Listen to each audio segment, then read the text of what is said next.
όργανο συζήτησης, ανταλλαγής απόψεων πριν από τις όποιες αποφάσεις υπάρχουν από την Περιφερειακή Αρχή, στη λογική της συναντήληψης των πραγμάτων και της συναπόφασης με απόλυτη διαφάνεια στις διαδικασίες. Το θέμα που θα μας απασχολήσει σήμερα είναι το Περιφερειακό Σχέδιο Διαχείρισης των Απορριμμάτων. Εμείς έχουμε μια ξεκάθαρη άποψη την οποία την καταθέσαμε σε όλα τα όργανα και δια των υπηρεσιών αλλά και των οργάνων της λειτουργίας σε πολιτικό επίπεδο. Φορέας στην περιοχή μας είναι η Διάδημα, η οποία και θα μας αναπτύξει το δικό της σχέδιο και το δικό της σκεπτικό. Οι υπηρεσίες μας έχουν τοποθετηθεί και εμείς έχουμε τοποθετηθεί και θα το καταθέσουμε και εδώ σήμερα και είμαστε στη διάθεση όλων και να απαντήσουμε σε ερωτήματα, αλλά πολύ περισσότερο να καταλήξουμε σε ένα σχέδιο σε περιφερειακό επίπεδο που θα είναι με σεβασμό απέναντι στους πολίτες και στο περιβάλλον, θα απαντά στα ζητήματα της βιωσιμότητας του εγχειρήματος, διότι όπως έχουμε τοποθετηθεί, τα σκουπίδια έχουν και κόστος και χρήμα. Και νομίζω οι όποιες επιλογές μας και όποιες αποφάσεις πρέπει να είναι με σεβασμό στο περιβάλλον και στους πολίτες οι οποίες κλείνονται να βάλουν το χέρι στην τσέπη για να μπορούν να αντιμετωπίζουν αυτό το μεγάλο θέμα που είναι μεγάλη ευθύνη, αλλά πάνω απ' όλα έχει να κάνει με τον ίδιο μας τον πολιτισμό και την ποιότητα της ζωής μας. Ο Φορέας Διαχείριση Διάδημα θα μας παρουσιάσει το σχέδιο που είναι εναρμονισμένο με τον καινούργιο εθνικό σχεδιασμό. Θα ακολουθήσει μετά η διαδικασία εφαρμογής από το Υπουργείο ή το νέο σχεδίο θα περάσει από το Περιφερειακό Συμβούλιο και στην ΠΑΡΙΦΕΚ ώστε να είναι η εφαρμογή ο νέος περιφερειακός σχεδιασμός για τη διαχείριση. Αναλυτικά θα συσταθεί ο κ. Γρηγορόπουλος. Ο σχεδιασμός περιλαμβάνει τόσο τη διαχείριση των αστικών αποβλήτων και όλα τα άλλα ρεύματα αποβλήτων, ακόμη και τα επικίνδυνα, ειδικά ρεύματα, υλικά εξκαφών, λάδια. Βρισκόμαστε στην περιφέρεια, στην Επιτροπή Διαβούλευσης και αντικείμενο της συζήτησης είναι τα απόβλητα.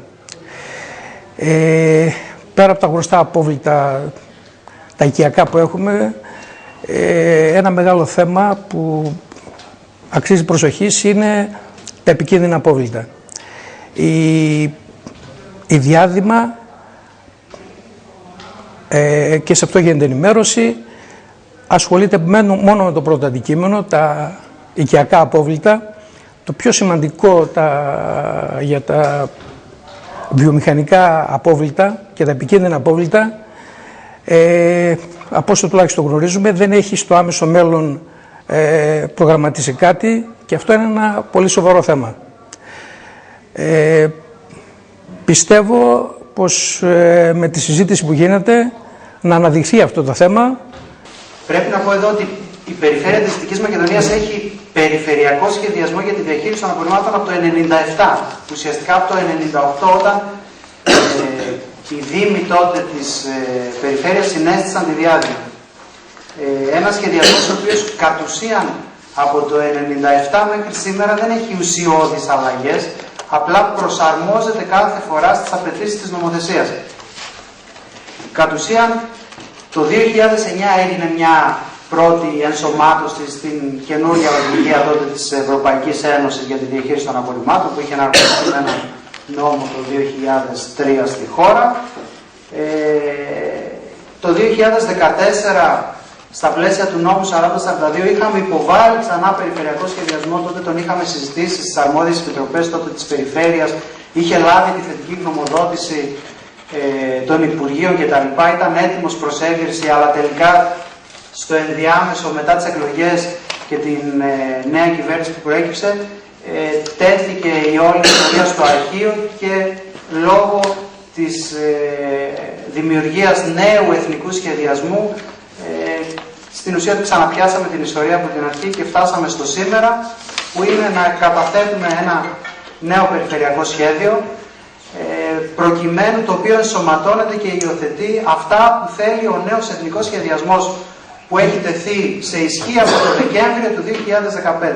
Καταφέραμε δηλαδή μέσα στην περίοδο του Ιανουαρίου-Φεβρουαρίου πολύ γρήγορα να εκπονήσουμε αυτόν τον σχεδιασμό για να εναρμονιστούμε στο νέο εθνικό σχέδιο. Πολύ σύντομα θα σας πω τι θέτει αυτό το νέο εθνικό σχέδιο σαν προτεραιότητα. Η προτεραιότητά του είναι να μπορέσουμε να μειώσουμε την κατακεφαλήν παραγωγή των απορριμμάτων μας και να μπούμε σταδιακά σε δράσεις όσο γίνεται υψηλότερης ανακύκλωσης με διαλογή στην πηγή. Και ο στόχος δεν είναι άλλος από το να καταφέρουμε να δούμε τα απορρίμματα ως χρήσιμα υλικά, τα οποία θα τα ανακυκλώσουμε, θα ξαναμπούν στον κύκλο της φύσης και θα συμβάλλουν σε αυτό που θέλουν κατά προτεραιότητα οι πολιτικές Ευρωπαϊκής Ένωσης, που είναι η κυκλική οικονομία.